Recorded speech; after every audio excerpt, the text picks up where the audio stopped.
नमस्कार विद्यार्थी मित्रांनो, स्वागत आहे तुमचं गणित शिकूया या यूट्यूब चॅनलमध्ये. विद्यार्थी मित्रांनो, आपण इयत्ता 10वी विज्ञान भाग 2 यामधील प्रकरण 6वे प्राण्यांचे वर्गीकरण या प्रकरणाचा अभ्यास करत आहोत. त्यामध्ये आज आपण प्राणी वर्गीकरणाची नवीन पद्धती, वापरलेले आधारभूत मुद्दे या घटकासंदर्भात माहिती करून घेणार आहोत. आता प्राणी वर्गीकरणाची जी नवीन पद्धत आहे त्यामध्ये काही मुद्दे घेतलेले आहेत की ज्यांच्या आधारावरती प्राण्यांचं वर्गीकरण केलेलं आहे. तर त्यातला जो पहिला मुद्दा आहे तो आहे रचनात्मक संघटन.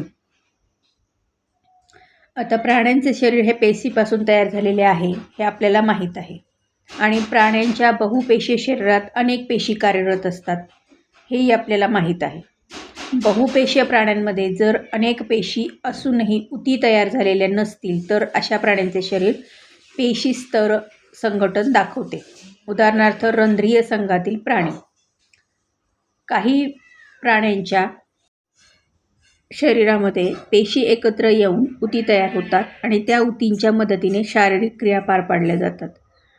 अशा प्रकारात पेशी उती स्तर संघटन असते. उदाहरणार्थ निडार या संघातील प्राणी. चपट्या कृमींमध्ये उती अवयव स्तर संघटन असते.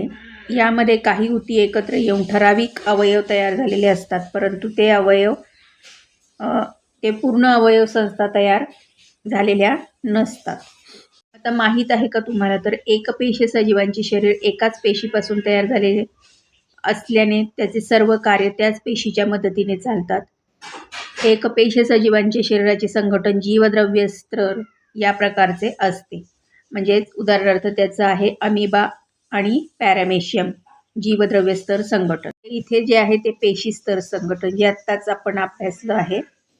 तर यामध्ये पाणी बाहेर जाण्यासाठी हा मार्ग असतो, त्याला ऑस्क्युला म्हणतात आणि हे जे बाहेर साईडचं आहे त्याला सायकॉन म्हणतात.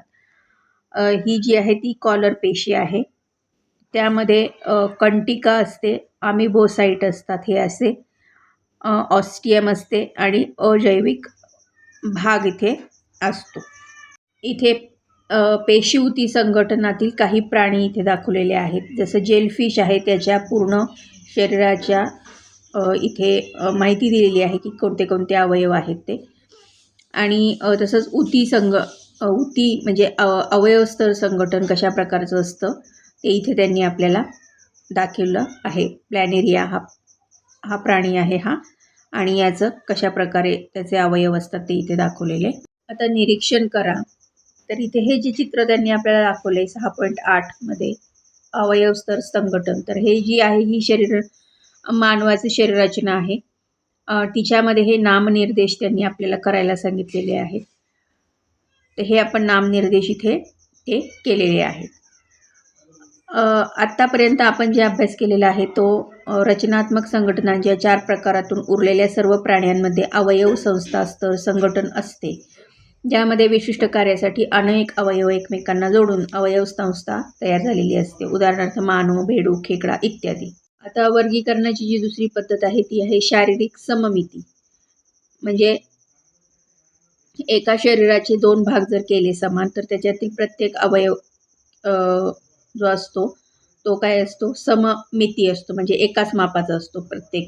म्हणजे जसं आता ह्या मानवाचं शरीर आहे, हे जर इथे मध्ये आपण इथे घेतलं तर हे हात सारखे असणार, हे चेहरा, कान, पाय हे याप्रमाणे सगळं हे शरीर सममिती असतं. म्हणजे मानवी शरीराचे आणि स्पॉन्डेलियाचे चित्र घ्या. म्हणजे यावरनं मी तुम्हाला आत्ता जे सांगितलं आहे.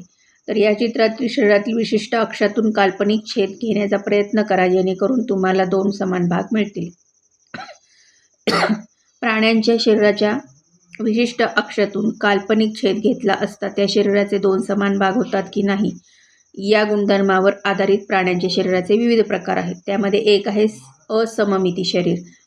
म्हणजे अशा प्रकारच्या शरीरात असा कोणताही अक्ष नसतो की ज्यातून छेद घेतल्यास शरीर 2 समान भागात विभागले जाऊ शकते. उदाहरणार्थ काही प्रकारचे स्पंज.